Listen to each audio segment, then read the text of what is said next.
warahmatullahi wabarakatuh. Alhamdulillahilladzi anzala sakinata fi qulubil mu'minin liyazdadu imanan ma'a imanihim walillahi junudus samawati wal ard wa kana Allahu 'aliman hakima. Asyhadu an la ilaha illallah wa asyhadu anna sayyidana Muhammadan 'abduhu wa rasuluh. Allahumma salli wa sallim wa barik ala khairi khalqi sayyidina Muhammadin wa ala alihi wa sahbihi ajma'in, amma ba'd. Rabbi israh li sadri wa yassir li amri wa hlul 'uqdatam min lisani yafqahu qawli. Rabbi zidna ilman warzuqna fahman.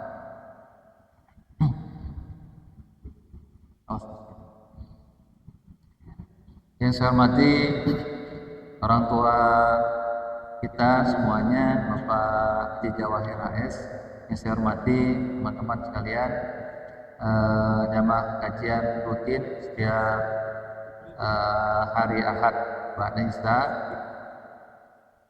Marilah sama-sama kita senantiasa menjadikan puji syukur kepada Allah Subhanahu wa taala atas nikmat-nikmat yang telah diberikan kepada kita. Pada malam hari ini kita bersyukur kepada Allah masih bisa melaksanakan kajian rutin setiap hari Ahad ba'da salat Isya, yakni membahas tentang kitab Min Muqaimat Nafsiyah Islamiyah atau pilar-pilar pengokoh nafsiyah Islamiyah. Mudah-mudahan waktu yang singkat ini kita bisa manfaatkan untuk menimba ilmu dari ayat-ayat Allah dan hadis-hadis Rasulullah Sallallahu Alaihi Wasallam untuk kita jadikan sebagai pegangan dalam hidup kita, terutama dalam mengarungi kehidupan di dunia ini, agar kita insya Allah bisa selamat dunia dan akhirat, insya Allah. Amin ya rabbal alamin. Tak lupa juga salat dan salam semoga senantiasa tercurahkan kepada baginda Nabi Muhammad Sallallahu Alaihi Wasallam beserta seluruh keluarganya, para sahabatnya. Mudah-mudahan kita termasuk umatnya yang mendapatkan syafaat di hari kiamat kelak, insyaallah. Amin ya rabbal alamin. Sebelum kita mulai, mari sama-sama kita seperti biasa membacakan surat Al-Fatihah. Wabil khusus kita doakan kepada almarhum dan almarhumah dari keluarga kita, orang-orang tua kita, mamang-mamang kita yang sudah dipanggil oleh Allah Subhanahu wa taala. Mudah-mudahan Allah Subhanahu wa taala mengampuni seluruh dosa-dosa mereka, menerima amal ibadahnya, dan menempatkan di tempat yang terbaik di sisi Allah Subhanahu wa taala. Kita sebagai anak cucunya mudah-mudahan bisa melanjutkan amalan-amalan saleh yang mereka kerjakan, sehingga itu menjadi amal jariah yang terus mereka bisa dapatkan pahalanya. Bil khusus yakni Masjid Jami'ul Huda yang sudah direncanakan, dibangun dan kemudian diisi oleh kita. Mudah-mudahan ini pun menjadi catatan tambahan amal kebaikan untuk mereka semuanya, insyaallah. Amin ya rabbal alamin. Mari sama-sama kita awali saja dengan istighfar. Astaghfirullahalazim, astaghfirullahalazim, astaghfirullahalazim. الذي لا إله إلا هو الحي القيوم وأتوب إليه من جميع المعاصي والذنوب لا حول ولا قوة إلا بالله العلي العظيم. أعوذ بالله من الشيطان الرجيم. بسم الله الرحمن الرحيم. إلى حضرة النبي المصطفى صلى الله عليه وسلم وآله وأزواجه وأولاده وذريته سيد الله لهم الفاتحة. أعوذ بالله من الشيطان الرجيم. بسم الله الرحمن الرحيم. الحمد لله رب العالمين الرحمن الرحيم مالك يوم الدين. إياك نعبد وإياك نستعين. اهدنا الصراط المستقيم صراط الذين أنعمت عليهم غير المغضوب عليهم ولا الضالين. آمين. ثم إلى حضرة إخوانه من الأنبياء والمرسلين والأولياء والشهداء والصالحين والصحابة والتابعين والعلماء العاملين والمصنفين المخلصين وجميع الملائكة المقربين، خصوصا إلى شيخ عبد القادر الجيلاني سيول الله لهم الفاتحة. أعوذ بالله من الشيطان الرجيم. بسم الله الرحمن الرحيم. الحمد لله رب العالمين الرحمن الرحيم مالك يوم الدين. إياك نعبد وإياك نستعين. اهدنا الصراط المستقيم صراط الذين أنعمت عليهم غير المغضوب عليهم ولا الضالين. آمين. ثم إلى حضرة إخواني ثم إلى جميع القبور من المسلمين والمسلمات والمؤمنين والمؤمنات من مشارق الأرض إلى مغاربها برها وبحرها، خصوصا إلى آبائنا وأمهاتنا وأجدادنا وجداتنا مشايخنا وأساتذتنا وأساتذة أساتذتنا ولمن استمعناها هنا بسببه. فلله لهم الفاتحة. أعوذ بالله من الشيطان الرجيم. بسم الله الرحمن الرحيم. الحمد لله رب العالمين الرحمن الرحيم مالك يوم الدين. إياك نعبد وإياك نستعين. اهدنا الصراط المستقيم صراط الذين أنعمت عليهم غير المغضوب عليهم ولا الضالين. آمين. ثم إلى جميع القبور من المسلمين والمسلمات والمؤمنين والمؤمنات، خصوصا إلى نجد بن جمران ثم إلى رؤيا جسما بن نجد ثم إلى رؤيا جهل بنت امرأة ثم إلى رؤيا بن نجد ثم إلى رؤيا بن بنت امرأة ثم إلى رؤيا رجل من هج السمان ثم إلى رؤيا وسرح لنا بن مهيم ثم إلى رؤيا مهيم بن نسيم ثم إلى رؤيا سنة بنت هج السمان ثم إلى رؤيا ورتين بنت مهيم ثم إلى رؤيا ورسطان بن مهيم ثم إلى رؤيا فتا مغسر بنت وسرح لنا ثم إلى رؤيا جهتياني بنت هج نور سعيد ثم إلى رؤيا سرحية بنت هج لدم شريف ثم إلى رؤيا لدم شريف بن هج جنيدي ثم إلى رؤيا أبا سهران بن نئين ثم إلى رؤيا سلم توفى بن توفى ثم إلى رؤيا جهاد سوارة بن هادي بن أتار ثم إلى رؤيا جابس بوبا بن كيهي صالح الدين ثم إلى رؤيا دلحمد بن إياد ثم إلى رؤيا دهلا بن إياد ثم إلى رؤيا أرسنة بن جارنان ثم إلى رؤيا نستواتي بنت أمجم الأبيس ثم إلى رؤيا برهان الدين بن أجي بهير ثم إلى رؤيا ساني بنت مسل ثم إلى رؤيا متياه بنت أحمد ثم إلى رؤيا أوي بنت أجي سمن ثم إلى رؤيا أحمد بنت أن. اللهم اغفر لهم وارحمهم وعافهم واعف عنهم. شيء لله لهم الفاتحة. أعوذ بالله من الشيطان الرجيم. بسم الله الرحمن الرحيم. الحمد لله رب العالمين الرحمن الرحيم مالك يوم الدين. إياك نعبد وإياك نستعين. اهدنا الصراط المستقيم صراط الذين أنعمت عليهم غير المغضوب عليهم ولا الضالين. Amin. Al-Fatihah yang terakhir. kita niatkan dengan keberkahan sholatul Fatihah. Mudah-mudahan semua yang menjadi hajat kita, barangkali kita punya hajat apapun ya, untuk kebaikan keluarga kita, kebaikan anak-anak kita, kebaikan saudara-saudara kita, kita mohonkan kepada Allah, mudah-mudahan dengan keberkahan sholatul Fatihah Allah memberikan kemudahan dari hajat-hajat kita. Yang kedua, mudah-mudahan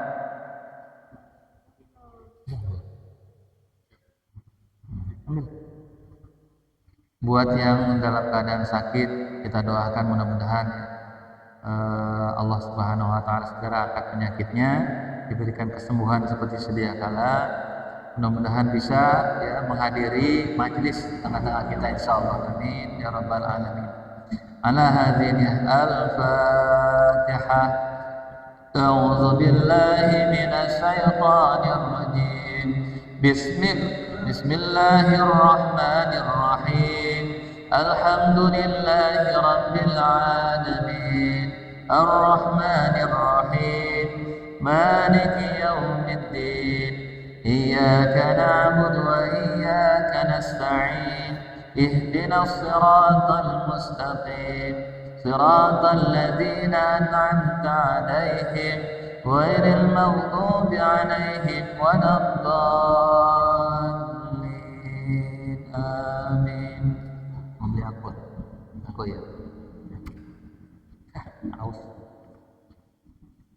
Alhamdulillah, sekali lagi kita berharap mudah-mudahan seluruh doa-doa kita dijabah oleh Allah Subhanahu wa taala. Pada malam hari ini insyaallah kita akan lanjutkan kajian kita masih di bab yang ketiga ya. Kalau tidak salah itu bab tentang cinta kepada Allah dan Rasulnya. Hari ini kita masuk ke halaman 51 paling bawah. Benar ya? 51 paling bawah. Sesi yang keberapa nih kita? Bab 3 sesi berapa nih? Ingat nggak? Ya, bab tentang cinta kepada Allah dan Rasulnya. Jadi semua yang dikaji dalam bab ini, baik ayat-ayatnya maupun hadis-hadisnya adalah sekali lagi dalam rangka bagaimana kita menumbuhkan rasa cinta kita kepada Allah dan Rasulnya. Ini penting sekali. Kalau boleh dibilang, ini sebagai energinya umat Islam, tenaganya untuk dia mengharungi kehidupan dunia ini dengan segala macam persoalannya, dengan segala macam hiruk pikuknya, maka energinya adalah kecintaan kepada Allah dan Rasulnya. Yang di situ insya Allah akan mendorong setiap seorang mukmin mewujudkan apa yang sebenarnya diinginkan oleh Allah Subhanahu wa taala. Bagi kita ya, mungkin ada sebagian orang yang tidak memahami tentang apa sih sebenarnya tujuan kita ini diciptakan di dunia ini ya. Bisa jadi juga ada orang yang masih belum paham dari mana sebenarnya kita berasal, dan juga bisa jadi ada orang yang masih belum mengerti kemana kita setelah meninggal ya kan? Maka dengan mencintai Allah dan Rasulnya kita akan mengerti kita ini berasal dari Allah, lalu hidup di dunia adalah untuk beribadah kepada Allah, dan kembali nanti setelah meninggal kepada Allah Subhanahu wa taala. Konsep ini yang sebenarnya paling penting dalam kehidupan kita. Ya, sehingga tidak ada ceritanya seorang anak muda yang kehilangan arah. Ya, tidak ada seorang anak muda yang dia, atau bukan anak muda aja ya, tidak ada seorang muslim yang kehilangan arah dalam hidupnya sehingga misalnya nauzubillah dia sampai mengakhiri hidupnya ketika mentok pada sebuah persoalan. Insya Allah enggak ya, kalau kita mencintai Allah dan Rasulnya. Baik, kita lanjutkan di sini hadisnya diriwayatkan dari Ibnu Sirin. Dia berkata, qultu li Abidah, aku berkata kepada Abidah, indana min sya'rin Nabi sallallahu alaihi wasallam, pada saat ya aku memiliki sebagian dari rambutnya Nabi Muhammad sallallahu alaihi wasallam, asabnahu min qibali anasi au min qibali ahli Anas, di mana kami menerimanya atau mendapati rambut tadi itu dari Anas bin Malik atau dari keluarganya Anas bin Malik. Maka kemudian faqala, berkatalah Abidah, la anna takuna indi sya'aratun minhu ahabbu ilayya minad dunya wa ma fiha. Apa yang dikatakan, sesungguhnya satu lembar rambut Nabi Muhammad sallallahu alaihi wasallam yang ada padaku lebih aku cintai daripada dunia dan seisinya, seluruh isinya. Nah, ini tentang rambut Nabi ya. Khusus untuk Nabi Muhammad sallallahu alaihi wasallam, seluruh jasadnya itu adalah keberkahan. Seluruh jasadnya Nabi itu adalah barokah. Jadi siapapun yang memiliki bagian-bagian dari jasad Nabi, misalnya rambut yang memang boleh dimiliki ya, bukan jari tangannya gitu ya, bukan kakinya, bukan ya, tapi rambut di sini karena itu memang sesuatu yang memang bisa terpisah dari badan, itu biasa ya, namanya rambut dicukur, kuku dicukur dan lain sebagainya gitu. Maka rambut di sini kan Rasul ketika bercukur rambutnya kemudian dikumpulkan. Nah, ada kemudian mendapatkan sehelai di sini. Rambut Nabi Muhammad SAW itu sudah dikatakan lebih aku cintai daripada dunia dan seluruh isinya. Coba, kalau bukan orang yang mengimani Allah dan Rasulnya, apa mungkin melakukan hal ini? Dia tukar mungkin dengan hal yang paling berharga dari dunia ini, nggak akan dikasih gitu. Mungkin juga orang-orang hari ini barangkali yang punya rambut Nabi, dia tidak akan tukar dengan apapun. Karena apa? Dia mengenal sosok Nabi Muhammad SAW. Itu baru rambutnya, ya kan? Kira-kira kalau kita punya rambut Nabi, kita apain? Ditukar sama mobil mewah, mau nggak? Satu lembar rambut Nabi. Ditukar dengan rumah mewah, mau nggak? Kira-kira? Mau? Bang, kayaknya enakan ditukar rumah, dan bang saya selama ini ngontrak. Barangkali buat yang mikirnya gitu ya. Bisa jadi memang itu ditukar kalau orang tidak memahami tentang sosok Nabi Muhammad. Ya, tetapi bagi orang yang paham tentunya enggak. Ini boleh dibilang baru sehelai rambut ya. Tapi perlu diingat, hadirin yang ditinggalkan oleh Rasulullah Shallallahu Alaihi Wasallam itu bukan sekedar rambutnya, ya. Yang ditinggalkan oleh Nabi, oleh Rasulullah apa? Ini seperti yang disebutkan dalam sabdanya ya. Taraktu fikum amrain, aku tinggalkan kepada kalian dua perkara. Nih kadang-kadang orang bisa lupa ketika menyikapi rambut Rasulullah begitu tawadu, begitu cinta gitu ya, begitu sangat ingin memiliki rambutnya Rasulullah karena mencintainya. Tetapi bagaimana dengan apa yang ditinggalkan yang lain? Ya, misalnya Al-Quran dan Sunnah Nabi. Ini kita bisa uji nih. Kalau tadi pertanyaan saya sebenarnya mancing, kan kita nggak mungkin ya memiliki rambutnya Rasul karena itu udah dalam penjagaan yang sangat ketat, yang tidak bisa lagi dimiliki oleh seseorang hari ini. Tapi itu pertanyaan pancingan sebenarnya untuk menguji keimanan kita. Kalau terhadap rambutnya Rasulullah saja kita ingin menjaganya, ingin merindunginya, ingin mencintainya, ya bahkan melempatkannya pada tempat yang paling baik, memberikannya wangi-wangian dan lain sebagainya. Tetapi bagaimana dengan yang ditinggalkan oleh Rasulullah berupa Al-Quran dan As-Sunnah? Ya kan?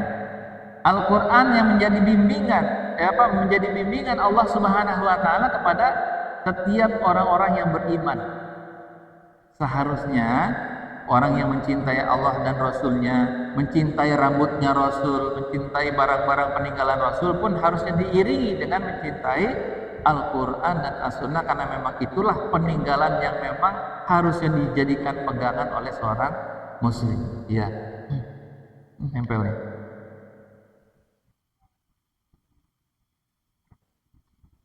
Ya, di situ titik tekannya di situ. Kalau hari ini memang nggak mungkin kita punya rambutnya Rasul ya, tapi kita bisa memegang yang ditinggal Rasul. yaitu Al-Quran dan As-Sunnah. Maka disitulah kita harus membuktikan cinta kita kepada Rasulullah dengan cara melaksanakan perintah-perintah di dalam Al-Quran Al-Karim. Diriwayatkan dari Aisyah radhiyallahu anha, ya, di mana disebutkan di dalam hadisnya itu, fatakallama Abu Bakar qala, maka Abu Bakar berkata, wallazi nafsi biyadihi, demi Allah, sungguh, ya, demi zat yang jiwaku ada di tangannya, la qarabatu Rasulillah sallallahu alaihi wasallam ahabbu ilayya an asila minam qarabatih. Sungguh aku lebih cinta bersilaturahmi kepada kerabat Rasulullah daripada kepada kerabatku sendiri. Ini kepada Rasul, ya. Hubungan kekerabatan itu di dalam Islam itu memang sangat erat, ya, di mana seorang muslim harus lebih mengutamakan karib kerabatnya sebelum kepada orang lain, ya, sebelum kepada orang lain. Kalau terhadap Rasulullah ini secara khusus, terhadap Rasulullah secara khusus, dia atau beliau harus lebih diutamakan dibandingkan dengan kerabatnya sendiri. Nah, hari ini Rasulullah nggak ada, tetapi apa yang ditinggalkan oleh Rasulullah berupa perintah-perintah dan larangannya, itulah yang lebih harus didahulukan ketimbang, ya, kerabat-kerabat dan saudara-saudara terdekat kita. Tapi kalau misalnya konteksnya begini, ya, tadi saya kebetulan ngisi kajian tentang birrul walidain. Di situ kan mungkin ada hadis yang sering kita dengar tentang seorang yang bertanya kepada Rasulullah Shallallahu Alaihi Wasallam dalam hadis riwayat At-Tirmizi, ya Rasulullah, siapakah orang yang lebih aku taati? Jawab Nabi, umuka, ya, ibumu. Summa man, kemudian siapa? Umuka, ibumu, sampai 2 kali. Summa man, ditanya lagi sampai yang ketiga, umuka, ibumu, sampai 3 kali. Summa man, baru kemudian ayahmu. Kemudian setelah itu karib kerabat. Jadi urutannya begitu.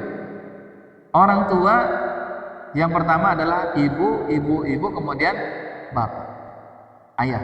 Ini yang sering dijelaskan ininya, ya, oleh para ulama, bahwasanya memang kedudukan seorang ibu itu, ya, dia punya keistimewaan daripada seorang ayah, gitu ya. Lalu hubungan yang paling baik atau jalinan orang yang paling kita utamakan, urutannya adalah ibu, kemudian bapak, baru karib kerabat.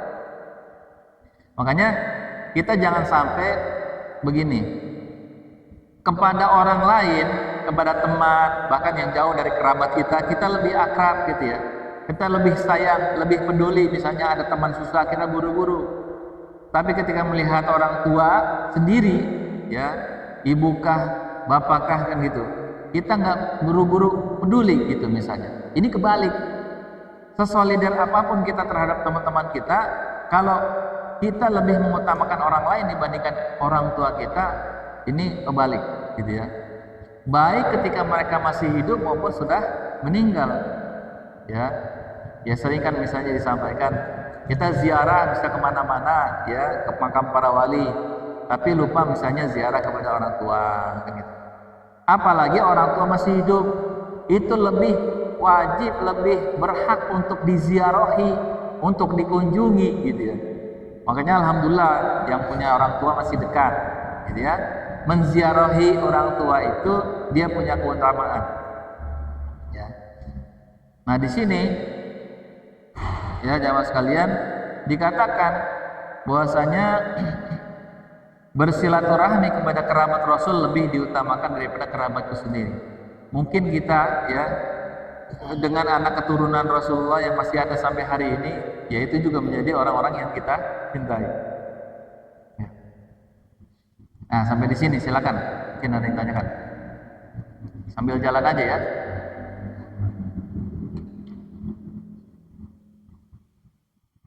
Ini mic-nya kurang sensitif jadi teriak-teriak. Ada ini loh, apa? Kenceng-kenceng gitu. Dari Aisyah radhiyallahu anha ia berkata, Ja'at Hindun bintu Utbah. Qalat, ya Rasulullah sallallahu alaihi wasallam. Suatu hari telah datang Hindun binti Utbah. Dia berkata, ya Rasulullah, makana alayya zahril ardi. Wahai Rasulullah, tidak ada penghuni di rumah di muka bumi ini min ahli khiyai ahabbu ilayya an yazillu min ahli khibaik. Tidak ada rumah di muka bumi ini yang lebih aku sukai agar mereka terhina melebihi dari rumahmu. Dulu ya, waktu Hindun masih kafir, belum beriman. Dulu ya Hindun itu kan musuh Islam. Suaminya namanya Abu Sufyan. Dia memerangi Rasulullah pada perang yang kedua, perang Uhud gitu ya, di mana pamannya Rasulullah Hamzah itu kemudian gugur sebagai syahid. Saking dendamnya terhadap Rasulullah itu sampai pamannya kemudian jantungnya diambil, ya, dibelah dadanya kemudian jantungnya diambil. Begitu bencinya terhadap Islam sampai dia mengatakan ketika sudah masuk Islam pun dijelaskan gitu ya. Dulu nggak ada rumah di muka bumi ini yang paling aku sukai, dia itu celaka, rumah itu ya mendapatkan kehinaan selain rumah engkau. Tetapi hari ini ya setelah dia beriman, dia mengatakan apa? Ya. Summa ma asbaha al-yaum ala zahril ardi ahluhu khibaik ahabba ilayya ay ya'izzu min ahli khibaik.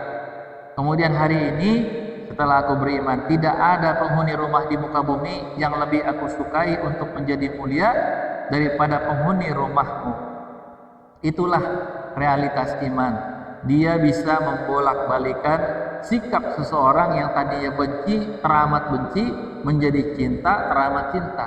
Nah, kalau bukan karena iman ini nggak akan bisa orang yang benci menjadi cinta. Dan cerita ini sudah terlalu banyak di dalam kisah perjalanan dakwah Islam. Ya, orang-orang yang awalnya sangat membenci Islam, lalu kemudian berbalik menjadi orang yang sangat mencintai Islam. Contohnya misalnya siapa? Ya, Umar bin Khattab. Ini justru menjadi cerita yang sangat masyhur. Tapi sebenarnya banyak ya orang-orang yang menjadi kalangan sahabat yang sebelumnya itu tidak suka terhadap Islam. Ya, termasuk juga anaknya Abu Bakar As-Siddiq yang bernama kalau tidak saya itu Abdurrahman bin Abu Bakar.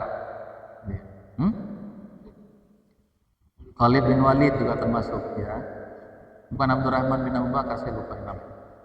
Ada salah seorang anaknya Abu Bakar, tapi kemudian akhirnya kemudian dia masuk Islam dan menjadi tokoh Islam. Tadinya dia nggak mau, dia juga membangkang gitu ya terhadap Abu Bakar As-Siddiq. Tapi setelah masuk Islam dia menjadi tokoh Islam situ. Nah, itu hal yang biasa di masa lalu. Makanya hari ini kita jangan pernah berkecil hati dengan orang yang sampai hari ini dia belum suka terhadap Islam, yang sampai hari ini bahkan mungkin benci terhadap Islam dan ajarannya. Jangan pernah berkecil hati. Mudah-mudahan Allah yang membolak-balikan hati. Ya, kita minta kepada Allah agar Allah memberikan hidayah kepada siapapun orang-orang yang sampai hari ini itu membenci terhadap Islam. Tidak ada hal yang mustahil. Ya, karena Islam itu insya Allah akan terus, walaupun banyak orang yang membencinya, Islam akan terus hidup. Ya. Sampai pada titik di mana mendekati hari kiamat, baru kemudian itu datanglah azabnya Allah Subhanahu wa taala kepada mereka. Nah, alhamdulillah, betapa pentingnya cintanya kepada Allah dan Rasulnya. Bukan hanya sekedar dia bersyahadat. Hindun ini bukan hanya sekedar bersyahadat. Setelah dia masuk Islam, maka dia menjadi bagian dari pasukan jihad fisabilillah, termasuk Abu Sufyan dan istrinya Hindun itu. Ya, dia bagaimana mengiringi setiap peperangan-peperangan yang dipimpin langsung oleh Rasulullah SAW. Jadi idealnya nih, orang itu setelah beriman, dia bukannya tetap kepada kebiasaan biasanya gitu. Idealnya orang yang setelah dia beriman itu ada perubahan gitu, ada perubahan yang tadinya hidupnya ya sekedar mencari kehidupan dunia gitu, berubah menjadi orang yang taat kepada Allah, kemudian berubah menjadi orang yang memperjuangkan agama Allah. Jadi nggak berhenti di situ. Ya makanya orang yang beriman itu kalau di masa lalu ya mereka belajar. Setelah beriman percaya dengan Allah, syahadat, mereka langsung belajar menimba ilmu dari kalangan siapa? Kalau mereka hidup di masa para sahabat ya menimba ilmu dari kalangan para sahabat. Kalau mereka hidup di masa tabi'in ya mereka menimba ilmu kepada para tabi'in. Maka jadilah banyak rentetan para tokoh-tokoh Islam yang hidup di masa-masa lalu, itu mereka yang beriman belakangan sebenarnya. Tapi lahirlah kemudian ulama seperti ulama mazhab seperti Imam Syafi'i, Hanafi, Hambali, Maliki. Itu mereka menjadi seperti itu karena apa? Bukan sekedar beriman, tapi mereka belajar di situ kepada para tokoh Islam. Dan kenapa mereka memilih untuk belajar memahami agama? Karena mereka paham ya bahwa cinta itu harus dibuktikan. Cinta kepada Allah harus dibuktikan. Nah, disitulah kemudian mereka menjadi tokoh-tokoh ulama yang besar, alhamdulillah. Nah ini kita sebenarnya bisa mengikuti jejak mereka. Buktikan cinta kita kepada Allah dan Rasulnya itu untuk dengan cara apa? Mempelajari agama ini, ya. Dan kalau bisa punya target, kita menjadi ulama, ya. Jadi bukan sekedar menjadi istilahnya itu orang yang sekedar belajar, jadi daris gitu, sekedar belajar, tapi menjadi ulama. Bisa nggak? Bisa. Gitu. Insya Allah bisa. Ulama itu kan lekat dengan ilmu ya. Ulama itu nggak lekat dengan lulusan. Ulama itu lekat dengan ilmu. Jadi orang yang lulusan S1, S2, S3 belum tentu jadi ulama, tapi dia lekat dengan ilmu. Ya. Sehingga orang yang tidak misalnya S1, S2, S3 dimanapun gitu ya, nggak harus di luar negeri atau di Arab gitu, insya Allah bisa menjadi ulama. Karena syarat menjadi ulama itu memang apa?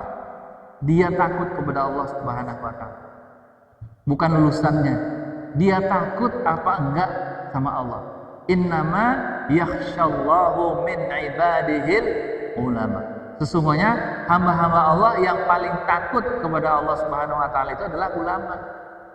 Jadi ulama orang yang paling takut dengan Allah. Sebenarnya kita kalau misalnya kita punya rasa takut kepada Allah, insya Allah itulah mereka terkategori sebagai ulama. Nah, ini. Jadi kita jangan salah persepsi tentang ulama ya. Misalnya, wah dia nih lulusan Mesir, wah dia lulusan Saudi, wah lulusan Al-Azhar, Kairo dan sebagainya. Langsung kita mengulamakan gitu. Enggak langsung begitu. Ya, jadi dia ada syarat yang lain yang harus dipenuhi. Baik. Lanjut di sini diriwayatkan dari Tariq bin Shihab. Dia berkata, Sami'tu Ibnu Mas'ud yaqul, aku pernah mendengar Ibnu Mas'ud berkata, syahidtu ma'al Miqdadi ibni Aswad mashhadan. Ya, aku bersama dengan Miqdad bin Aswad menghadiri tempat pertemuan.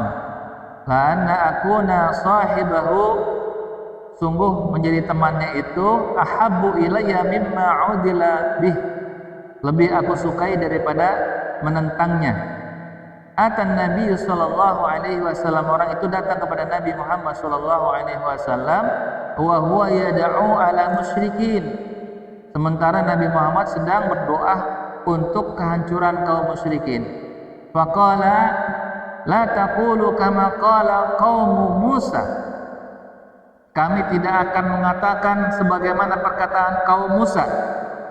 Jadi dulu kaumnya Nabi Musa setelah diselamatkan dari kejaran Firaun kan diajak sama Nabi Musa untuk menempati satu wilayah yang hari ini disebut dengan Palestina. Orang-orang Bani Israel nggak mau karena dia tahu orang-orang Palestina itu ya besar-besar, hebat-hebat kan gitu ya, tegas-tegas gitu ya. Dia nggak mau ngadepin orang-orang Palestina. Dia bilang apa? Musa, ente aja berangkat berperang ke sono sama Tuhanmu. Nanti kalau udah menang panggil, kan gitu istilah. Orang Bani Israel. Berangkatlah engkau bersama Tuhanmu ya nanti kalau udah menang baru panggil kami, kami akan ke sana.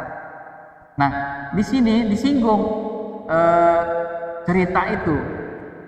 Ketika Rasulullah berdoa untuk kehancuran kaum musyrikin, orang muslim ini tidak mengatakan sebagaimana perkataannya umat Nabi Musa, tapi justru dia berbalik, ya sebaliknya.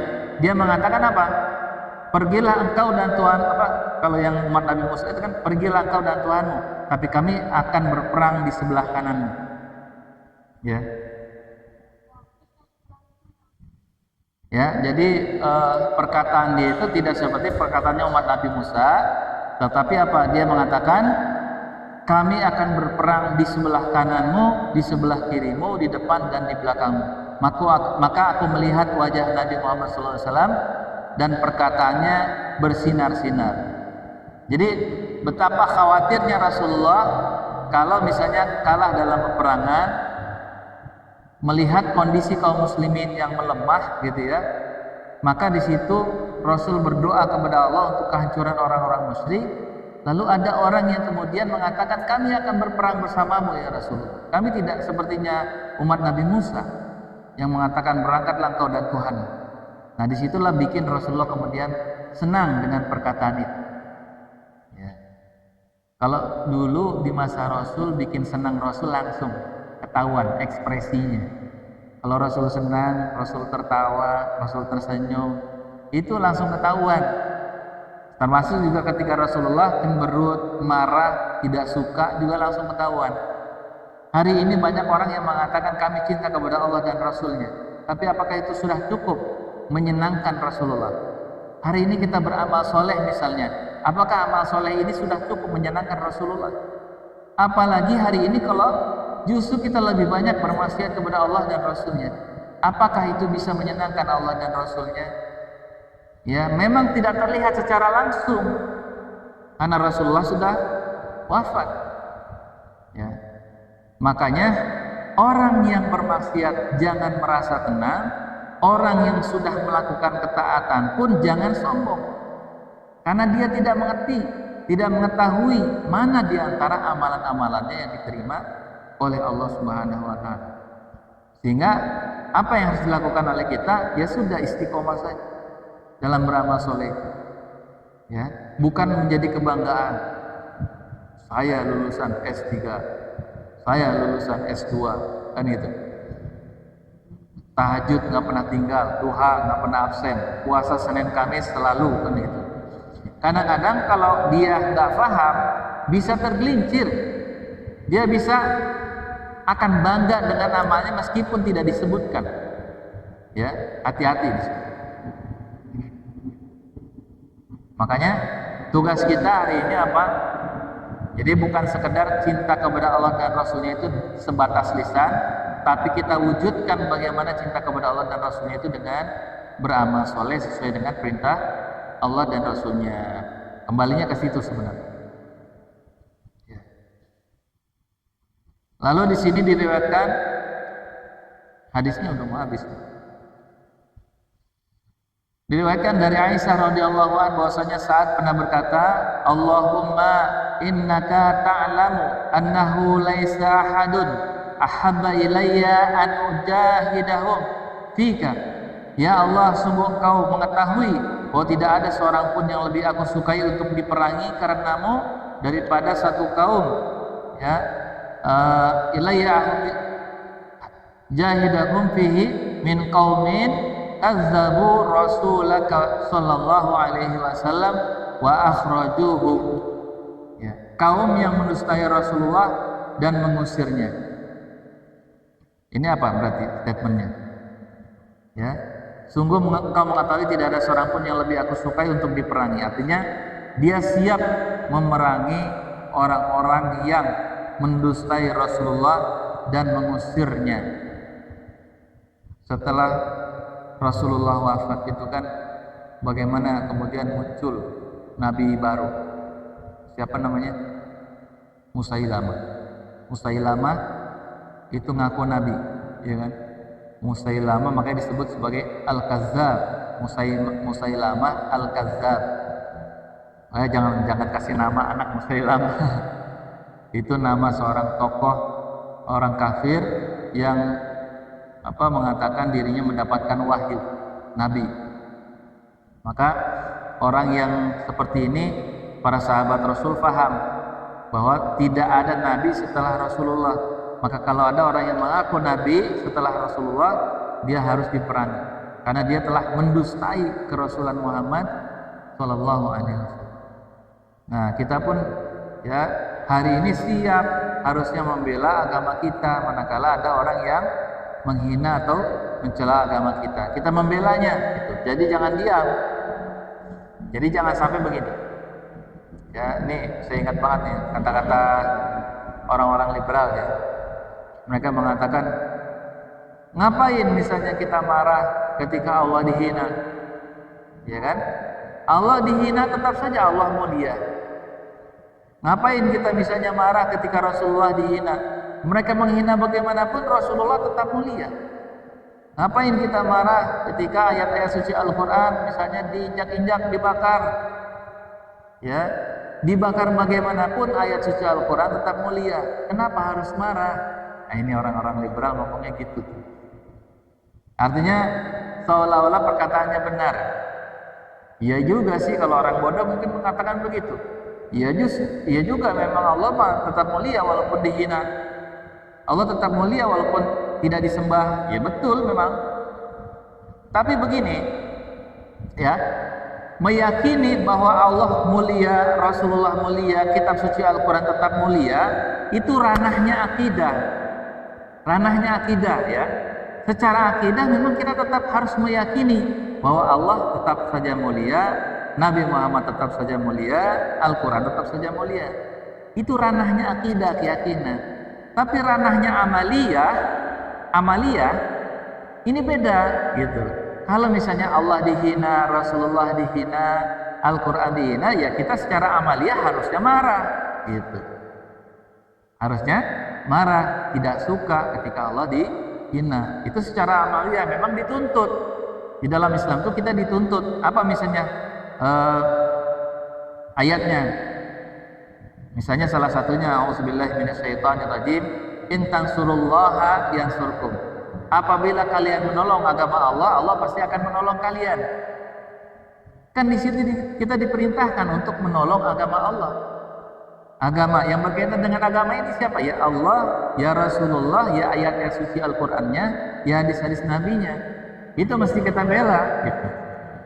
Termasuk ya jihad fisabilillah yang dilakukan oleh para sahabat waktu itu, ya kan? Itu kan dalam rangka membela Allah dan Rasulnya. Kalau seandainya kita dikatakan udah nggak usah marah, gitu ya sudah diperangi diam saja kan gitu. Allahnya tidak dihinakan juga diam saja, ini keliru. Jadi perkataan orang-orang liberal tadi itu bisa kita benarkan dari sisi ranah akidah, tetapi dari sisi amaliyah kita dituntut sebenarnya untuk menolong agama Allah. Ayatnya jelas. Ya, jawaban kita begitu. Ya. Terlihat betul memang. Jadi cuman mereka tujuannya kan untuk apa ya? Untuk bikin kita itu jadi lemah di hadapan orang-orang kafir yang menghina kita. Itu jangan sampai seperti itu. Kemudian di sini yang terakhir ya, diriwayatkan dari Abu Hurairah radhiyallahu anhu bahwasanya Sumamah bin Sa'al berkata, "Ya Muhammad, wallahi ma kana 'alal ardi wajhun abghadu ilayya min wajhika." Ini sama mirip-mirip dengan Hindun tadi ya. Kalau tadi Hindun nggak ada rumah yang paling saya sukai untuk terhina. Kalau hari ini, ya Muhammad, demi Allah dulu tidak ada di muka bumi ini satu wajah pun yang paling aku benci melebihi wajahmu. Ya. Maka di sini faqad asbaha wajhuka ahabbu al-wujuh ilayya. Tapi akhirnya wajahmu menjadi wajah yang paling aku cintai. Maka min dinin abghadu ilayya min dinik. Tidak ada satu agama pun yang paling aku benci daripada agamamu. Ya. Fa asbaha dinuka ahabba dini ilai. Tapi sekarang agamamu menjadi agama yang paling aku cintai. Wallahi, demi Allah, ma kana min baladin abghada ilayya min baladik. demi Allah tidak ada satu negeri pun yang paling aku benci daripada negerimu. Fa asbaha baladuk, maka pada hari ini negerimu ahabba al-biladi ilayya, ya, menjadi negeri yang paling aku cintai. Nah, inilah diantara ayat-ayat dan hadis-hadis Nabi yang menjelaskan kepada kita tentang mengapa kita mesti cinta kepada Allah dan Rasul. Kalau kita flashback ke belakang, di bab awal ini, di bab ketiga ini, itu diingatkan bahwasanya cinta ini muncul karena proses pembinaan, ya, karena pemahaman kita. Cinta terhadap Allah dan Rasulnya itu tidak bawaan lahir, bukan bawaan lahir, juga bukan bawaan keadaan, ya, maksudnya paham nggak? Bukan bawaan keadaan. Jadi kalau keadaannya banyak orang beriman, jadi ikut beriman, orang banyak yang soleh jadi ikut soleh, nggak seperti itu. Cinta yang muncul kepada Allah dan Rasulnya adalah hasil proses pembinaan, bagaimana dia mengenal Allah, mengenal Rasulullah dengan ayat dan hadis-hadisnya. Jadi ada proses pembelajaran sebenarnya. Nah, termasuk kita hari ini, kita sedang mempelajari itu ayat-ayatnya, kemudian hadis-hadis nabinya, supaya kita mengenal Allah dan Rasulnya, sehingga pemahaman itulah yang mengantarkan kita menjadi orang yang mencintai Allah dan Rasulnya. Sama mungkin sebelumnya kita orang yang nggak suka dengan ngaji, nggak suka dengan belajar agama, nggak suka dengan Allah dan Rasul, mungkin menyembah ala kadarnya, ya kan? Kadang-kadang pun sholat di akhir-akhir waktu, kadang-kadang terlalaikan. Sebelumnya kita mungkin seperti itu. Tapi mudah-mudahan dengan mengkaji, semakin kita mengenal tentang Allah dan Rasulnya, semakin mengenal tentang posisi diri kita di hadapan Allah, semakin membuat kita itu menjadi tumbuh rasa cinta kepada Allah dan Rasul. Jadi sekali lagi, cinta kepada Allah dan Rasul dia bukan proses yang alamiah, tapi proses pembentukan. Ya, beda ya alamiah dengan pembentukan. Kalau alamiah itu memang bawaan lahir. Nggak ada anak kiai lahir anaknya jadi ulama, enggak. Dia menjadi ulama karena proses pembentukan dari orang tuanya, kan gitu. Anak Nabi maksiat, sebenarnya mah dia diproses dibentuk, cuman melenceng, kan gitu. Karena pilihannya. Tapi semaksimal kita berusaha membentuk rasa cinta dalam diri kita itu, inilah usaha yang nanti akan dilihat oleh Allah. Ya Allah, saya hanya sanggup menghadiri pengajian 1 minggu sekali misalnya. Allah akan lihat di situ sejauh mana usaha kita. Ya, jangan sampai 1 minggu sekali aja udah nggak pernah hadir, kan gitu. Jangan sampai. Ya, yang Allah lihat itu sebenarnya bukan hasilnya. Apakah nanti teman-temannya akan jadi ulama? Bukan hasilnya itu. Tapi yang dilihat adalah proses pembentukan ini sebenarnya. Jalan kita untuk sampai pada cinta kepada Allah dan Rasulnya itu yang akan dilihat. Tapi ya mudah-mudahan kalau kita sudah menempuh jalan, kata Rasul, siapa orang yang menempuh satu jalan maka dia pasti akan sampai. Jadi kalau kita sudah mengikuti jalannya, prosesnya, insya Allah akan sampai. Kalau memang target akhir kita itu menjadi seorang ulama, ini langkahnya, dan kita sudah menempuh langkah itu. Nggak ada ulama ditempuh dengan cara tiba-tiba gitu, ngaji di YouTube, belajar gitu, tiba-tiba keluar dari kamar, keluar jadi ulama. Nggak bisa.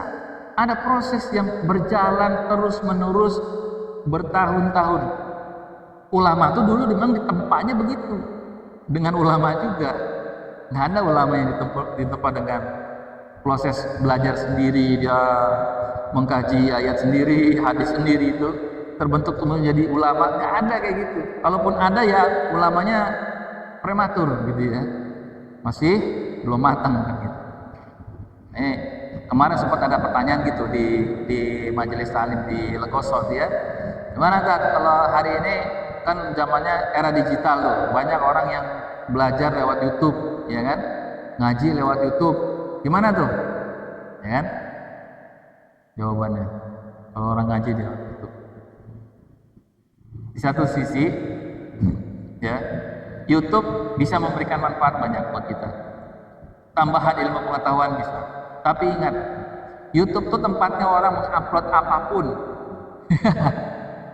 baik yang lurus maupun yang bengkok, yang putih maupun yang hitam, yang sesat maupun yang lurus, yang mendapatkan hidayah.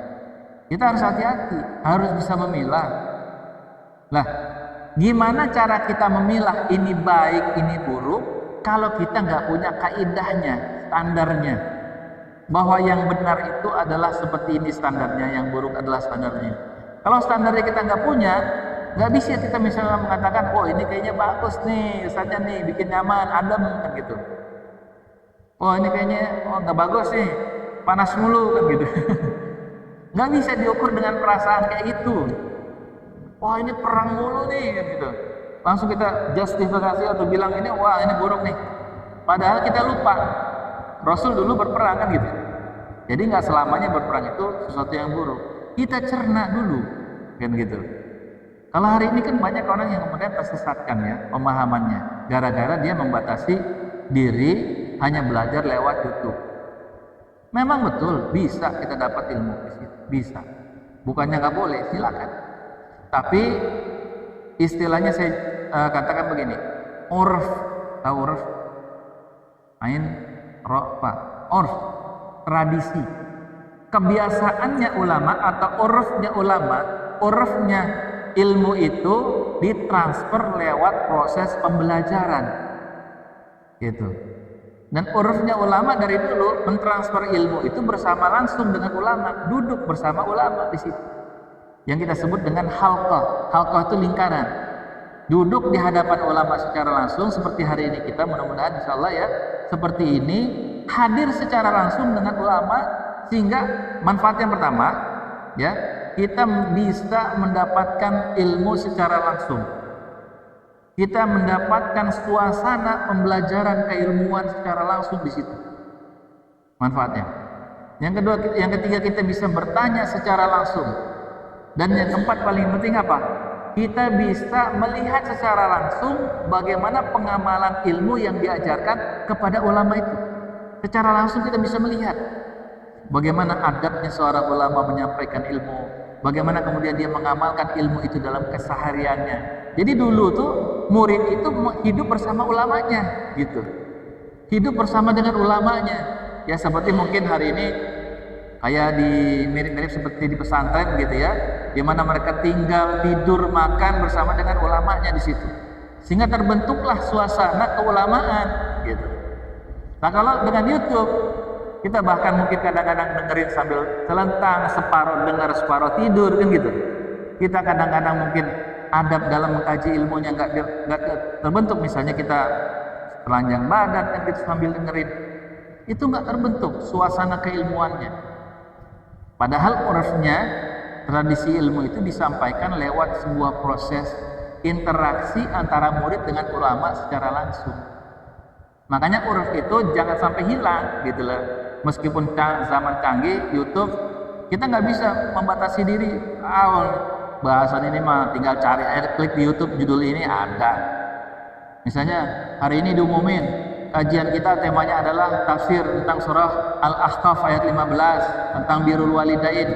Nggak usah datang ke majelis taklim, tinggal klik di YouTube ada. Ulama-ulama tenar mengkaji sudah ada, cukup.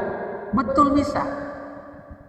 Tetapi ada hal yang lebih yang kita tidak dapat dibandingkan dengan hadir langsung secara nyata di hadapan majelis taklim. Makanya sampai-sampai ya Rasulullah SAW pun berpesan kepada kita, apabila kalian melewati taman-taman surga maka segera masuklah di situ, nikmatilah makan dan minum di dalamnya. Apa taman-taman surga? Majelis ilmu, ya kan? Tapi kan memang di masa Rasul nggak ada YouTube. Coba kalau ada YouTube pasti Rasul juga bilang begitu. Jangan menduga-duga tentang Rasulullah, ya. Jangan menduga-duga. Apa yang disampaikan oleh Rasulullah itu pasti ada hikmahnya. Kenapa kita mesti hadir duduk di taman surga menikmati? Karena bukan sekedar ilmu yang bisa kita dapat, tapi adab seorang ulama ketika dia mengajar itu langsung nyerap ke muridnya. Sehingga lahirlah kemudian murid-murid baru yang menjadi ulama-ulama baru. Kalau hari ini banyak murid setelah dia belajar tidak jadi ulama sebagaimana ulama yang ngajarin. Kalau dulu ulama mengajari murid melahirkan ulama baru. Kenapa? Gitu. Apa persoalannya kan gitu? Kok bisa murid belajar sama ulama tidak menjadi ulama? Berarti kan ada sesuatu yang salah. Ya, yang hadir begitu saja nggak semuanya jadi ulama, apalagi yang cuma ngaji lewat lewat YouTube kan gitu. Yang gurunya kadang-kadang ini, kadang-kadang itu, kadang-kadang yang itulah. Nah, kita bisa jadi mendapat hidayah, bisa juga tersesat. Makanya di sini pentingnya kita memiliki guru. Sehingga apa? Kalau dulu istilahnya itu ada nasab ilmu. Ya, nasab ilmu. Kita belajar kepada siapa? Guru ini belajar kepada siapa? Nasab ilmu itu penting. Penting ilmu, nasab ilmu itu. Supaya ada ketersambungan pemahaman yang kita sampaikan itu kepada Rasulullah Shallallahu Alaihi Wasallam. Dibandingkan kita ngaji tanpa guru, lewat YouTube atau lewat baca sendiri, ya lewat ya cuman baca sendiri, ini nasabnya putus. Gitu. Tapi kan saya baca milik ulama, tulisan ulama, betul. Tapi ingat, kemampuan kita dalam mencerna tulisan belum tentu sama dengan apa yang dimaksud oleh ulama yang menulis. Ada orang yang mungkin bisa tersesatkan ketika membaca tulisan ulama. Bisa jadi. Ulama ini kan mengatakan begini-begini, tapi maksud si ulama ini enggak begitu. Dia kemudian terjemahkan sendiri dengan pemahamannya sendiri, ya, mengatasnamakan ulama ini yang bahaya sebenarnya. Ya, makanya kalau ada ulama yang langsung datang di situ kan kita bisa bertanya langsung, oh maksudnya begini loh, penjelasannya begini. Kalau tulisan kan nggak bisa menjelaskan lebih banyak ya dibandingkan kata-kata. Nah makanya disitulah keutamaan kita hadir di majelis ilmu itu supaya kita bisa mendapatkan semua kebaikan-kebaikan majelis yang Rasulullah anjurkan. Masuklah ke taman-taman surga ya. Gitu, insya Allah ya. Baik, ada yang tanyakan? Silakan. Cukup ya, jam 9 lewat 4.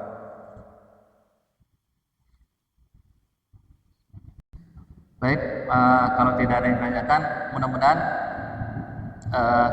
apa yang kita kaji pada malam hari ini untuk menuntaskan bab yang ketiga, mudah-mudahan nggak terlalu terburu-buru juga ya kita menghantamkan ini karena kita ingin pemahaman yang utuh.